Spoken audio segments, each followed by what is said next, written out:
আজ অন্নকূট নবদ্বীপ ধামে এই যে গৌরীয় মঠে রয়েছি আমাদের পাড়াতেই রাধাবাজারে বলে এখানে অন্নকূট হচ্ছে। মন্দিরে ঢুকছি। আমার মা রোজ এখানে সকাল সন্ধ্যে পাঠ সংকীর্তন শুনতে আসেন, কীর্তন হয়, পাঠ হয়।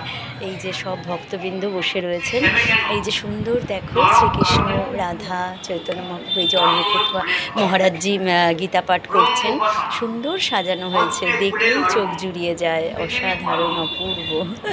দেখো কি দারুণ লাগছে। আমি জানি তোমাদেরও খুব ভালো লাগবে। অন্নকূটে প্রভুকে প্রচুর নানান জিনিস দিয়ে ভোগ দেওয়া হয়, তারপর ভক্তবৃন্দকে ওনার প্রসাদ দেওয়া হয়। এই যে দেখছো প্রচুর মঠ, লজিন্স, অনেক ভ্যারাইটিস খাবার। এই যে সব ভক্তরা বসে, যে কাকিমা আবার না করছে, জয়া কাকিমা। তারপর এই যে এখানে দেখো সব ভক্তবৃন্দ বসে রয়েছে, দেখতেই পাচ্ছ সবাই রয়েছে। খুব সুন্দরভাবেই অন্নকূট হচ্ছে। প্রতিটা মন্দিরে হয় নবদ্বীপে। এই যে আমি একটি মন্দিরের এটা তুলেছি, এরকম প্রতিটা মন্দিরেই ভোগ দেওয়া হয়, নানান রকম আইটেম, হাজার রকম আইটেম।